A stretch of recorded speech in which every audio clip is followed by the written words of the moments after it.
With Superintendent Eddie Johnson, Chicago Police Department.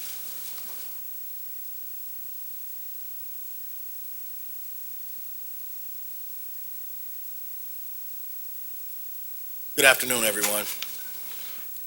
On February 4th of this year, 3 generations of the Martinez family were mercilessly slain in an act of barbarism in their Gage Park home.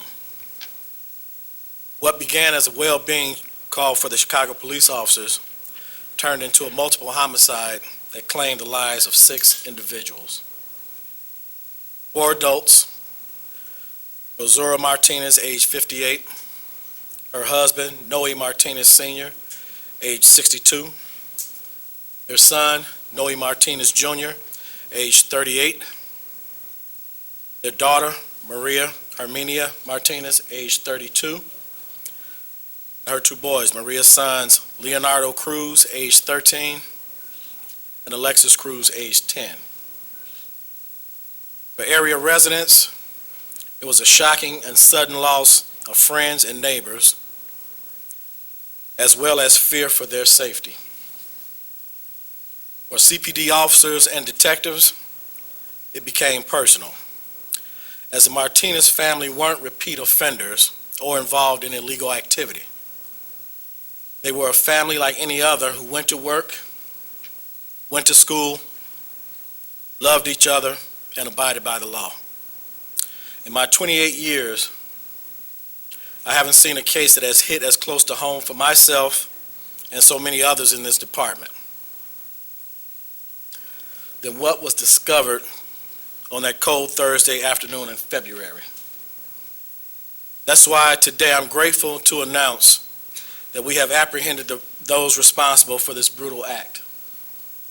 22-year-old Diego Uribe and his girlfriend, 19-year-old Jafeth Ramos. They've both been charged with 6 counts of first-degree murder. Mr. Uribe, who is a cousin to Maria Martinez, had originally attempted to rob his family for money before it turned into a multiple homicide. Ms. Ramos was present in the home at the time of the murders and was an accomplice to this unspeakable act. I'd like to extend my heartfelt thanks to the Detective Bureau, led by Chief Gene Roy, and to Lieutenant Ozzie Valdez, who led the investigation, and the countless other detectives who worked tirelessly to make sure that this family didn't lose their lives in vain. I'd also like to thank the state's attorney and the Illinois State Crime Lab for expediting the evidence in the case and to bring these callous murderers to justice. Now I'm going to ask Chief Gene Roy to give additional specifics on this investigation that uncovered mountains of evidence. Chief Roy. Thank you. On February 4th, 2016, at approximately 1:05 p.m., Chicago police from the 8th District were called to a home at 5704 South California in the Gage Park neighborhood to perform a well-being check after a co-worker of one of the victims, Noe Martinez Jr., expressed concern that Mr. Martinez hadn't been at work since February 2nd. Responding officers from the 8th District saw a body near a door and forced entry into the home to attempt to provide medical attention.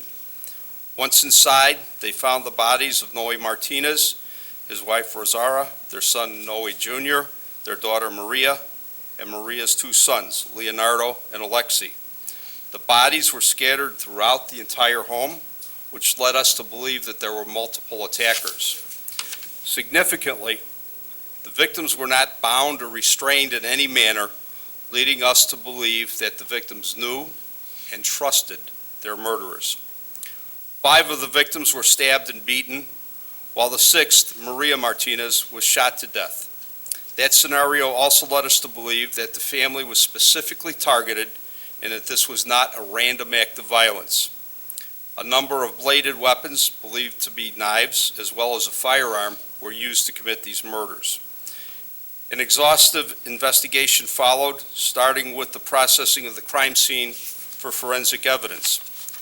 I'd like to point out that our detectives and our evidence technicians were inside that house processing the scene for nearly 16 hours. As I've related in other interviews, there was a great deal of forensic evidence to be processed with the help of the Illinois State Police Crime Lab, who expedited the processing of the evidence in this case.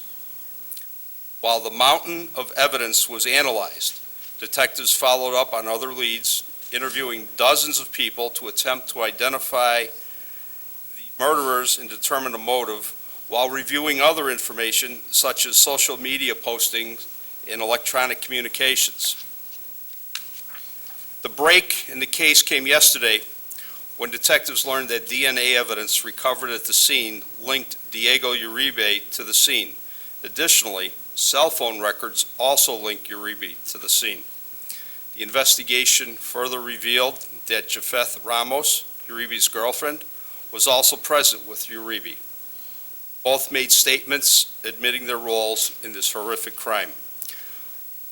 Now that I've given you an overview of the case and the investigation, I feel obligated to tell you about the outstanding dedication and professionalism of the detectives and supervisors who solved this case, standing behind us here today. I've said on a number of occasions that as Chief of Detectives, I'm really honored to be able to stand here before you and tell their stories. Today is another one of those days. It's really important for you to understand the blood, sweat, and tears that these professionals shed over nearly 4 months to solve this case. The same team of detectives has worked solely on this case since day one. Again, the detectives and the evidence technicians spent nearly 16 hours in the house processing the scene on the first day, followed by a number of follow-up visits. Keep in mind that many of them are parents and saw things that no one, let alone a parent, should ever see.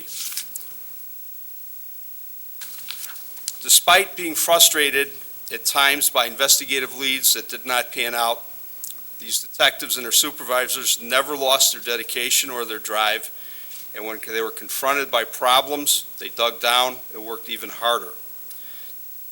These people behind me have been living and breathing this case for nearly 4 months now, working well beyond their normal work hours to bring this case to a resolution.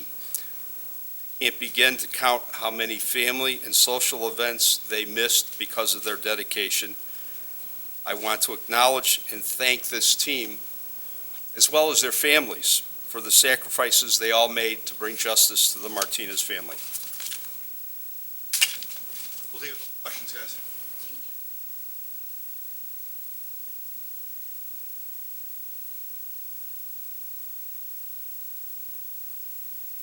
What was the primary investigator? Go ahead. Commander Donald, sorry. Hi, I'm Commander William Dunn, D-U-N-N. It appears, I can't go into all the specifics, obviously, because there's still going to be an ongoing case involving court with this. However, it appears that the offender first got engaged in an argument with Maria, which resulted in her getting shot and killed. And then as time went on, systematically, when he encountered the other subjects in the house, he proceeded to either beat or stab the other members of the family as he encountered them as he went along.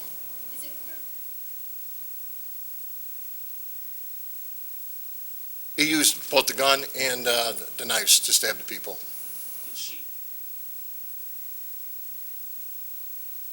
She was a participant in the events themselves. We can't really get into what her role was specifically at this time.